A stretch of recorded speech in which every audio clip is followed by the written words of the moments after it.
We are at the South Park Street Cemetery, which was opened in 1797. 1767. And closed in 1790 with Mr. Ranajoy Bose, who has been given the task and responsibility of preserving the structures inside the cemetery for the last 23 years. For now, he will be giving us a brief historical as well as background sketch of the preservation and the conservation that runs around the cemetery. Mr. Bose? Let me correct you first of all by saying that while the cemetery began in the year 1767, on the 25th of August, I think, with the remains of one Mr. John Wood, who was a writer, and it was consecrated by a chaplain from St. John's Church. Now, the cemetery was initially closed, but then again reopened, and it continued for a while. And the burial board, to which I am a member, an honorary executive member, was formed in 1881 by the then government when Calcutta was the capital of India, to look after about 6 or 7 public cemeteries, and they were mostly active cemeteries, except the South Park Street Cemetery, which was then a closed cemetery by then, in 1881, it was a closed cemetery. Now, this cemetery obviously is representing a cross-section of civilization spanning a period of an amazing 3,500 years of colonial cemetery culture. The cemetery architecture will represent all kinds of tombs and all kinds of urns and sarcophagi, columns, Gothic structures, including one clear Hindu temple with Islamic dome and that kind of thing. So it was a non-church cemetery, so it's very special in that sense. A church cemetery is normally attached to a church. It will depict the typical cross, it will depict the typical atmosphere. No trees would be allowed to normally grow inside that kind of a cemetery. But this was a colonial cemetery in the sense that at that point of time when the British ruled part of the world, in fact most part of the world, they wanted to perhaps build a cemetery which would reflect the colonial sentiment and colonial architecture across the board, for the past 3,500 years of various civilizations, including Egypt, Greece, Rome, Turkey, and various other civilizations. So that colonial sentimental aspect have been kept in mind while constructing each of these tombs separately. So they are very much heterogeneous, they are not homogeneous. All graves have a tombstone which identifies that grave and that person whose mortal remains are buried inside. Now, this is a typical example, one of the several. This is the tombstone, if you can read that, stencil. And that 1488 you will know from the register of standing tombs at the gate office as to who is buried here. And these being family tombs, obviously they have been reinterred. That's why I told you that it was closed earlier. It had to be reopened because there were people who wanted to be buried in the same family tomb. So they have been repeat interments in the same tomb. And that went on till? That went on till the burial board was formed. The burial board was formed in 1881. It was before. The burial board got it on their hand as a closed cemetery. So, would you be able to say that once the cemetery has been closed, the next task is to preserve the cemetery in every concept, in every aspect, or in every part of the world? There is nothing really in a family cemetery or in a family graveyard. There is nothing called a closed cemetery in strictest sense of the term. Because if tomorrow somebody wants to be buried in the same wall where his ancestors are buried, he can always file an application and he can always come through proper channel and can always say that I should be buried in the same vault where my ancestors are buried. We really can't stop him from doing that. But the problem is that this tombstone depicts certain other details which is now illegible. So almost 50% of the tombstones in this wonderful cemetery has become illegible because the lead inscription have all fallen off. What do we do? Should we redo these tombstones? We shouldn't, because it's part of history.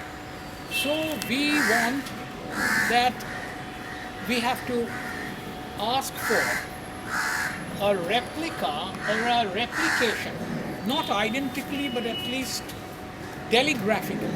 If we could have a cultural notice board beside some of these important graves, so that people, the visitors, the scholars, the students, when they come here, the artists, when they come here, they know exactly to whom it belongs and when was he interred. A very brief background of that person. That will make this cemetery a very wonderful place to visit, so that you know exactly who is interred here. Because after all, this is a cemetery. This is South Park Street Cemetery above all. So the mortal remains are inside. So there is a historical element. The monsoon is one very big threat in this kind of a cemetery, because Bengal, as you know, is monsoon is very strong here. So obviously during the monsoon months, about 3 months, we can't do any restoration at all.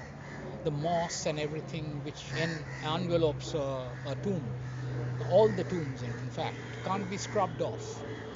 So we have to wait till the months are dry and then wait for another month or so when it's sunny, and then we start again our restoration process. So this is an ongoing process, and the drains have to be constantly desilted because there's no underground drain here. So all drains that you will see here are mostly surface drains that need constant maintenance. This cemetery has many trees, nearly 300 trees. Now these trees, many of which are unplanned, obviously generate a lot of leaves, dry leaves, wet leaves, all kinds of things. So number one, that's a continuous process, cleaning of that. Then the ground, it sometimes gets, the grasses, they get overgrown. That needs to be cleaned. And the drains, they get choked during monsoon or otherwise. So those drains have to be cleaned constantly. It's a continuous process. But most importantly, the tombs, which were once restored by Baxter, will need constant supervision, maintenance, restoration, and preservation. These operations obviously have to be done by our archaeologist advisors, own people, those who maintain this cemetery in strict archaeological principle, because we have to use the same materials with which these graves were once built, which is nearly 250, 300 years ago, and then downwards. For example, this is a tree which is already penetrated under this tomb. There are 300, now you record please. Yes, it's recording. So, for example, 300 out of 1600 tombs, I'll repeat, 300 out of 1600 tombs, which have been all stenciled, identified and stenciled by the burial board, have been affected by this cancerous growth of monstrous tree roots underneath. So how do we get out of it? You will need electrical saw, you will need concrete grouting underneath so that no further penetration takes place. Then only and only then our restoration process would be complete. Otherwise it will be pointless, because again it will be affected, again it will disintegrate, again it will develop cracks. So these are some of the practical problems what we are facing. This is a typical example how destructive a tree root can be. You must have noticed it in North Calcutta's own residential buildings, where if you try to undo the roots, the entire building will collapse.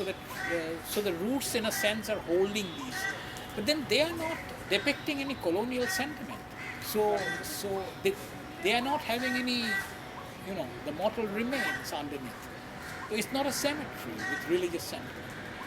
It's not a memorial with historical sentiment which is attached to the history of Kolkata. It is not a colonial sentiment depicting a 3,500 years of colonial sentiment. So these tombs are priceless. Now this is a part of conservation. How do we replicate these stones? We need cultural notice. Cultural notice boards, of course, we can manufacture. There are people those who can easily do that, but you need finance for that. So you can understand that every word and a small stone or a small any other thing that will last for a long time will cost us a certain sum. So we have to do that in phases. We have to do that in phases. So that's our next priority, other than the tree root encroachment. That's our next one.